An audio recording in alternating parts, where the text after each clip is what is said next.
để xác định thứ nhất về sau về nghiên cứu sự xác định các hàm phân hình với ánh lượng và một cái số hạt phần đại hô mốt liệu sự phân tương và nhiều nhà thờ học trong bằng nhân.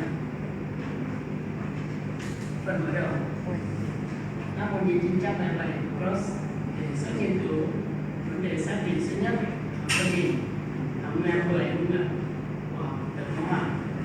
Năm 1996, Di chứng minh nếu hai hàm phân hình phải trùng nhau trùng nhau tập S như trên, trong đó M là hai hàm số nguyên dương sao cho M và N không có số chung.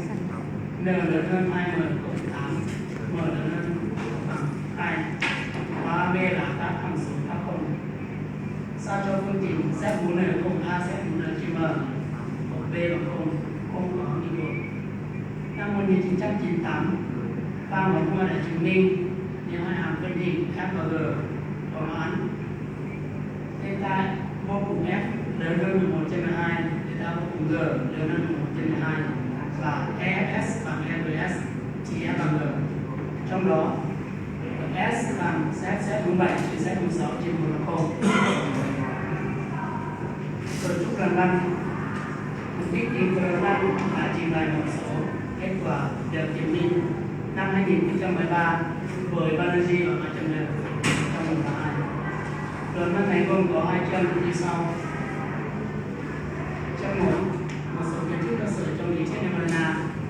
Trong chương này tôi trình bày một số kiến thức cơ bản trong lý thuyết từ một giải trị Newtonian cho các hàm phân hình và một số khái niệm và ký hiệu sử dụng trong chương 2.